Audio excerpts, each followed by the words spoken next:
In the heart of Africa's sun-scorched savannas, where dust and danger rule the land, two beasts tower above the rest.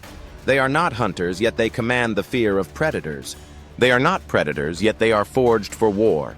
These are the bruisers of the bush, the rhinoceros and the Cape buffalo. And when their paths cross, the ground trembles with ancient power. The rhinoceros, massive, armored, and armed with a weapon that could rival medieval lances, is one of the heaviest land animals on Earth. With its broad chest, stocky limbs, and a horn that can grow to 5 feet long, the white rhino can exceed 5,000 pounds. That's 2.5 tons of muscle, rage, and unstoppable momentum. On the other side stands the Cape buffalo, a beast with the build of a linebacker and the attitude of a brawler. Tipping the scales at 1,500 pounds, it's not the biggest in Africa, but it's arguably the most dangerous. Hunters have nicknamed it Black Death. Lions approach with caution, and with good reason. This buffalo isn't just big, it's ferocious, with thick, curved horns that meet in the middle in a hardened plate known as the boss. The buffalo's head is a living battering ram. What happens when these two giants face off? This isn't predator versus prey. This is brute versus brute. Instinct versus instinct.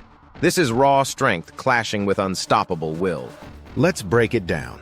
The rhino is nature's tank. Everything about its body screams defense and destruction. Its hide is nearly 2 inches thick, covered in battle scars from territorial disputes and predator attacks. But few creatures dare to press their luck, because underneath that armor lies a violent engine, legs like pistons, a spine built to drive forward, and a horn evolved not for show but for skewering anything foolish enough to challenge it. The rhino charges at 30 miles an hour. That might not sound fast, until you realize it's carrying more weight than a car. When it hits, it doesn't just knock its enemy over, it breaks things.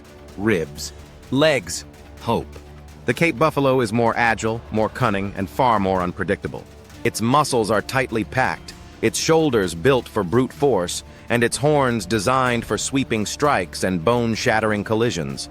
Unlike the rhino, which usually fights alone, the buffalo is part of a herd. And when one is threatened, the others often return to help. They stampede lions. They gore hyenas. They encircle fallen allies and defend the wounded with an unmatched fury. Animal lovers? If you're wild about wildlife, don't miss a moment. Hit that subscribe button and join the herd. From epic animal battles to nature's funniest moments, we've got the wilderness covered. Subscribe now and turn on notifications so you never miss the next adventure. The buffalo's strength is amplified by its rage. This animal doesn't just fight to survive, it fights to dominate. There are documented cases of buffaloes ambushing hunters, circling back after being wounded just to settle the score. They've killed lions in one-on-one combat, and when they lower their heads and charge, even seasoned predators think twice. But there's one key difference in this matchup: the kill shot. The buffalo uses its horns like fists, swinging, slamming, hooking under the ribs to toss enemies through the air. It's brutal, but it's not surgical. The rhino, though, aims to pierce. It doesn't jab, it impales. That long horn, made of solid keratin, is a spear driven by 5,000 pounds of fury. When the rhino charges, it doesn't wrestle. It ends fights. Picture the moment. A waterhole in the dry season. Heat haze rising from the cracked earth. A dominant male buffalo lowers its head to drink, flanked by younger bulls. Dust swirls as a white rhino approaches, alone and unafraid. Tension crackles in the air. The buffalo raises its head. A silent challenge is issued. The rhino doesn't hesitate. It snorts, scrapes its hoof, and charges. The buffalo braces, lowers its horns, and rushes forward. Two titans collide in a cloud of dust. The impact echoes across the plains. The buffalo slams into the rhino's shoulder, trying to spin it, disorient it, force it to the side. But the rhino counters with raw momentum. It pivots, swings its massive head, and drives the horn deep into the buffalo's flank. Blood sprays. It bellows, kicks up dirt, and charges again.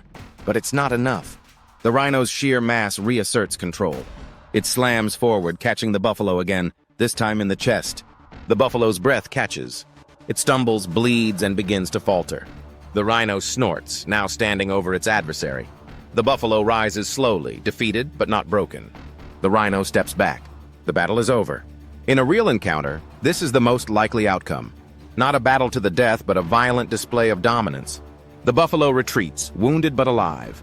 The rhino reclaims its space. Victory by force. So who wins? On paper, the rhino has every advantage.